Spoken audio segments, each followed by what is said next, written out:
I have a question to start off with. Do we have any perfectionists in the room? Any perfectionists? Come on, I'm so surprised we have 3. We have closet perfectionists in this room because nobody wants to admit it other than these 3 over here. But I know that there's more than that. This weekend, I read an article in preparation for this message about perfectionism that I thought was worth sharing. A couple of things that I found. The article defined what a perfectionist is, so I want to read this to you. You can go ahead and put it up on the screen. It says that a perfectionist is someone who has a tendency to set unrealistically high standards for themselves or others, accompanied by an intense fear of making mistakes or being imperfect. It often involves a constant pursuit of flawlessness, where they feel that anything less than perfect is unacceptable. That is wow. Like if you're a perfectionist, wow. I'm not a perfectionist. I probably should be. We'll leave it at that. I probably should be, but how many of you, if you're not a perfectionist, you've at least maybe worked for someone who is a perfectionist, right? You've encountered maybe a family member that's a perfectionist and they have to have it their way, and it's just really, really tough, right? The article went on and listed some root causes of perfectionism, and I just want to share with you these root causes because I think it's important as we unpack this message. And the first one is fear of failure. It says here, many perfectionists fear making mistakes or failing, believing any imperfection will lead to criticism, rejection, or a negative outcome. They feel that being perfect is the only way to avoid failure. And so in an effort to on the outside look like, they know what they're doing, they know what they're talking about, to avoid criticism, because of fear of failure, they are a perfectionist. So the next one, it says a desire for approval. Perfectionists often crave validation from others, it says. They may feel their own worth or value is tied up in their accomplishments and being perfect, and they gain praise, recognition, or approval from others. And so these people, they are people pleasers, and they are perfectionists. They do everything with perfection because they have a desire for approval for whatever reason. The third issue is control. It says that perfectionists can stem from a need to control situations or outcomes. By striving for perfection, individuals feel they are minimizing uncertainty and keeping everything within their control, reducing their anxiety or discomfort. So by controlling everything, they feel that they're reducing their anxiety. To me, that's anxiety-inducing. I don't understand that, but that's fine. And last but not least, and this is probably the biggest one out of them all, it says past experience or upbringing. They say that some people develop perfectionism due to past experiences, such as growing up in an environment where mistakes are heavily criticized or where success was constantly emphasized. This can lead to a mindset that perfection is necessary to avoid disapproval or punishment. And so I know that some of us in this room maybe have experienced that from parents or family members, or they know of somebody that's experienced this constant disapproval from people, and so they're perfectionists because they feel like they have to prove their self-worth to others and prove that they are worthy. And the article concluded, and this is our transition to the message, by explaining that the perfectionist mindset often leads to excessive self-criticism, anxiety, and an inability to enjoy achievements because, and this is the line that really struck me, it says, their focus is always on what could have been better. Their focus is always on what could have been better. And as I said, that last line really resonated with me. The focus could always have been on what was better. And I think this morning, if that speaks to you too and it captures how you often see life, then this message is especially for you. One morning, this was years and years ago, when my daughter was young. I can't remember exactly which daughter it was, but she asked if she could, I know, I have a short memory. I can't even remember what I ate for breakfast this morning, but my daughter asked me if she could dress herself. And she was young, probably 5, and I knew what was going to happen because my wife and I, mainly my wife, gets them dressed. But I told her, sure, she could get dressed. And a few moments later, she came out of her room, and she had a shirt on that was inside out, and it was probably just pulled from the dirty clothes. She didn't even bother to go in her dresser, and her pants were on backwards, right? It wasn't like the button was on the other side, and her hair was matted from the efforts. It was just crazy. You could tell she put a lot of effort into her outfit. And though she obviously didn't have her outfit quite right, she was very proud of it. She was incredibly proud. She came out and she was like, Dad, look what I did. And for her, this was a big deal. Again, it was hard work, and she was just proud of it. And as a dad, I'm looking at her, and honestly, like, I'm not a perfectionist, but I can tell, like, you can't leave the house, like, looking like this, right?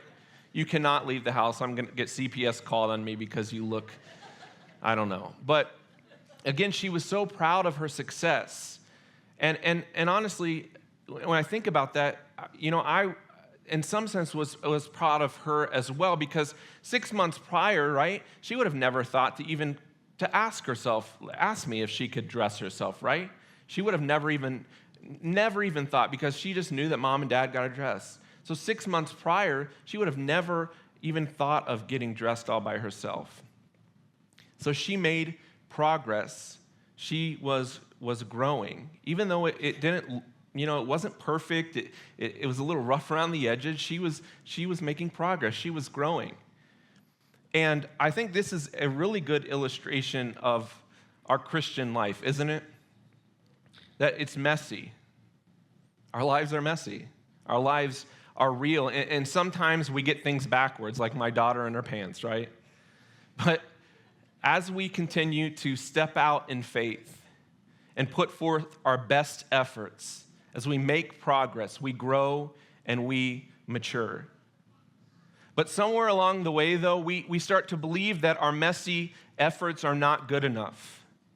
We start to believe that what we're contributing isn't good enough. And we convince ourselves that unless we're perfect, we're failing.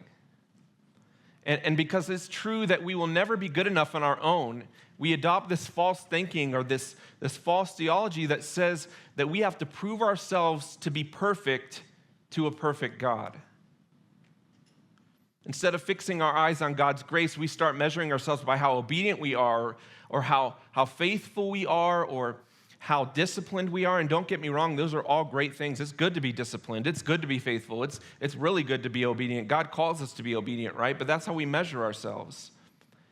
Our focus shifts from God and it shifts to ourselves. We start asking ourselves these questions. How many times did I read my Bible this week? How long did I spend in prayer? Am I a good enough Christian? And I want to say again, reading your Bible, praying, those are good things. Those are necessary things. But when we start shifting our focus from God to ourselves, that's where there's a danger. But here's the good news. There's a perfect God in heaven who knew of our imperfection long before we took our first breath. There's a perfect God in heaven who knew that we would be imperfect before we were even born. And he sent his son to this earth, as we just talked about a moment ago with communion, knowing that we would mess up, that we would make mistakes, that we would have missteps, and we'd never be able to be as good enough as we want to be, right? He paid the price anyway. That's the key here. That even in our mistakes, even in our mess-ups, even in our missteps, he knew beforehand and he paid the price anyway. Isn't that incredible? It's humbling to me. And that leads us to our text today. We're gonna just kind of jump right into it, and then we're gonna kind of unpack it. Philippians chapter 3, verses 12 through 14. And Paul wrote this, and again, I'm gonna unpack this, but he said this. He said, I don't mean to say that I've already achieved these things or that I've already reached perfection, but I press on to possess the perfection for which Christ Jesus first possessed me. He says, no, dear brothers and sisters, I have not achieved it, but I focus on one thing, forgetting the past and looking forward to what lies ahead. I press on to reach the end of the race and receive the heavenly prize for which God, through Christ Jesus, is calling us. And so using this as the basis of this message, how can we shift our focus from striving for perfection to embracing progress? How do we shift our focus from striving for perfection to just making and embracing progress? I think there are many of us in this room, more than raise their hands, that struggle with how they see themselves and their efforts to just being good enough before a perfect God. And so let's unpack this a little bit. The first thing I want us to see from this text is practice makes progress. Practice makes progress. How many of you have heard the phrase practice makes perfect? Anybody? That is just false. It's not true. Practice does not make perfect. The inference is that if you practice long enough and hard enough, you can achieve perfection, and that's just nonsense, right? It doesn't matter how many times I stand in front of at a basketball court and I shoot baskets, right? If I do it every day for hours and hours and hours, right, I'm never going to be perfect. Inevitably, I'm going to miss a shot. I might get better over time, but inevitably, I'm going to miss a shot. And Paul, who is one of the most influential figures in Christian history, right? He admits here in this text that we just read, he admits that he has not received or achieved perfection. And this is so key for us to understand, for our lives to understand that we are not perfect, nor will we reach perfection. Becoming a Christian doesn't mean that we suddenly transform into this spiritual superhero. Sometimes we think that we're going to transform into, the Superman of Christianity. No, that's not true. Like my daughter learning to dress herself, we are on a journey of faith, learning and growing every single day. The Christian life is not about instant perfection. It's about steady progress. The Christian life is not about instant perfection. It's about steady progress. Sometimes we get stuff backwards. But the important thing is that we don't stop moving forward, that we don't stop. Paul says, I press on to possess that perfection. We're going to talk about that in just a moment. But he acknowledges that he's not there yet. He is not perfect. The process of growth and spiritual maturity, it takes practice, right? It takes practice. And it's not always clean or tidy. Often it's messy because our lives are messy and our people are just messy. Not to mention, it takes time. It takes time, right? Like a child learning to do something new. I was teaching my daughter, or my wife and I were showing Zoe how to ride her bike. You don't just get on a bike and just start pedaling, right? It takes time. And like that, we don't master everything at once. We don't master anything at once. God does not demand immediate perfection from us. We need to, all of us, myself included, get that out of our head that God does not demand perfection. What he asks for is a heart that keeps moving towards him.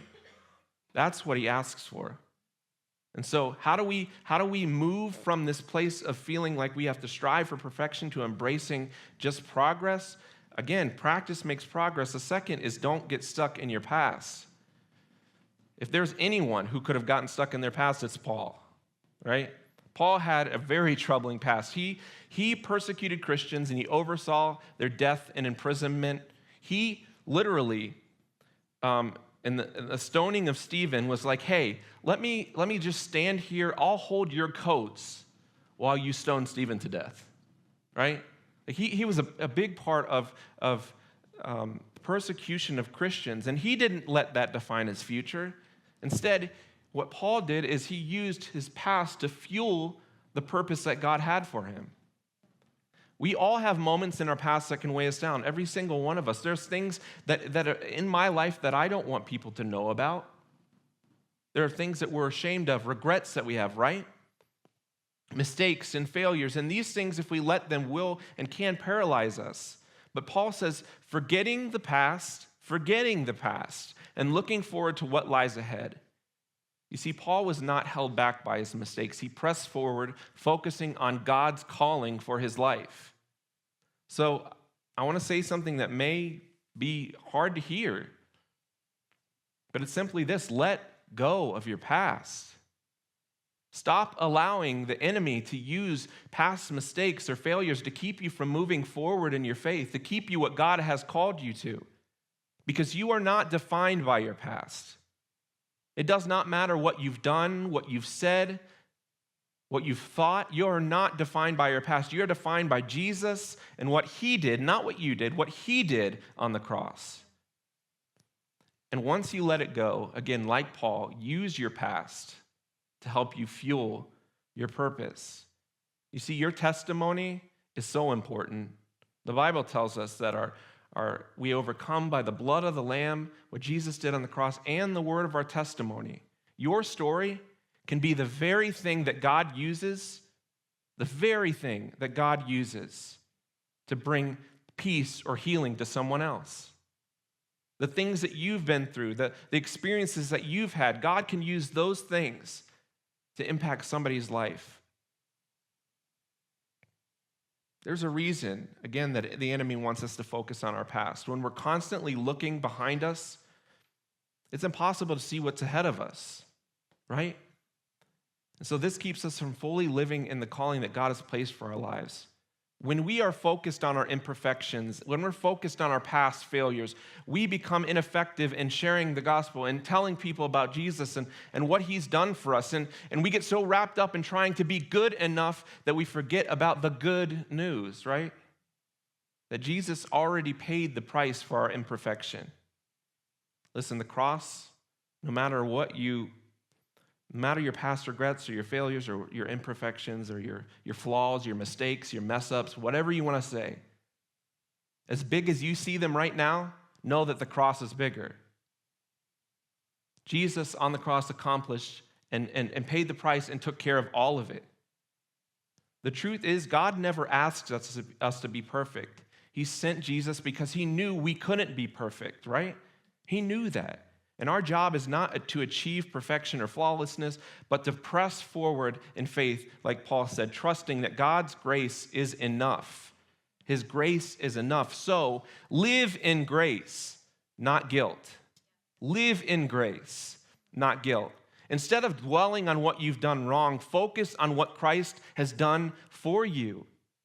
Again, what we just took communion and remembered what Jesus did. Live in grace. 2 Corinthians chapter 12, verse 9 says, "My grace is sufficient or enough for you, for my power is made perfect in your weakness." So when you're tempted to think about the mistakes and the mess-ups and your flaws and all those things, remember that Jesus' grace is enough. It's enough. And that his power, he is made to look more powerful in our weakness. Jesus is glorified in our weakness. Isn't that crazy to think about? Jesus is glorified in our weakness. Why? Because it makes us come to him and say, "God, I need you." Right? And we need to do that more often than we do. The third thing that we need to do to move from this thinking of perfection to living a life of just accepting progress is, as Paul said, press on. Press on. Keep going. Don't quit. That should remind us of last week, right? We talked about this idea, don't quit, don't give up, right? We must remember that progress does not mean perfection. It means growth. Progress does not mean perfection. It means growth. Again, thinking about my daughter, just like she was dressing herself, the process is going to be messy and we might get things backwards sometimes again, but God is not looking for our perfection. I know I'm repeating that a lot, but I think it's worth repeating because we constantly wrestle with this, right? He's looking for our surrender and our willingness to move forward in faith.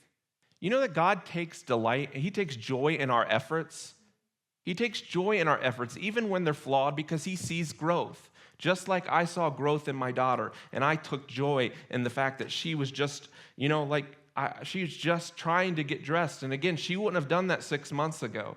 And she wasn't perfect, she wasn't put together, but I took joy in the fact that she was growing and maturing, and she was, something that she had never done before, right? And Paul understood this. Listen, we can be, as I said, weighed down by our past. Paul was the man who persecuted Christians, and he made mistakes so profound that we would it would haunt any one of us if we did what Paul did. But Paul did not let his past define him. He kept his eyes on Jesus. He pressed forward that what God had in store for him. And he understood that his value was not based on his achievements or his ability to get it right, because, church, I get it wrong so many times, and if you're anything like me, you're going to get it wrong. But here's the key. Every time that we fall, every time that we fail, we can rely on God's grace and what Jesus did on the cross to pick us up, right? Here's the key. We don't have to achieve perfection to live out God's purpose for our lives. We don't have to achieve perfection. I feel like many of us hesitate to say yes to God because we feel like we're not good enough. We don't look the part, right? I don't know the Bible as well as I should. I make mistakes. You might say to yourself, yesterday I said a curse word, or the other day I flipped somebody off because they cut me off, and right? We don't have to be perfect to live out God's purpose for our lives. Again, what he wants is for us to constantly move forward and pursue him and to grow in our faith. Let me leave you with this. God is not waiting for us. He's not like, sometimes I feel like this, I'll be honest. Sometimes I feel like God is waiting in the wings, looking at me and saying or thinking, Josh, when are you going to get it together? When are you going to get it together? You've been dealing with the same thing, the same thing for years, and over again. You mess up. You make the same mistake, right? Anybody else feel like that sometimes? God is just in the wings, just looking at you and wondering when you're going to get it together.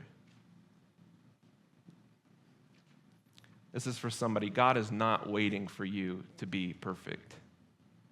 What he is doing, though, is he's walking with you through the process. Every time you take a step of faith, every time you do, every time you press forward in obedience, you know that God sees it. Every time you choose, every single time you choose to step out in faith and do the thing that God's asked you to do or called you to do, God sees it. And he celebrates that too. And he's using those very things to shape you and mold you and make you into who he's created you to be. You see, just like my daughter who beamed with pride as she came out of her room looking a mess, right, in mismatched clothes, God sees our efforts too. And he loves our efforts. God takes joy in our efforts. He doesn't expect us to have it all together. He's the one who's holding it all together. So, this morning, wherever you are today, whatever mistakes are weighing you down, whatever imperfections you see in yourself, I want to encourage you, let them go and press forward, trusting that God's grace is enough for you.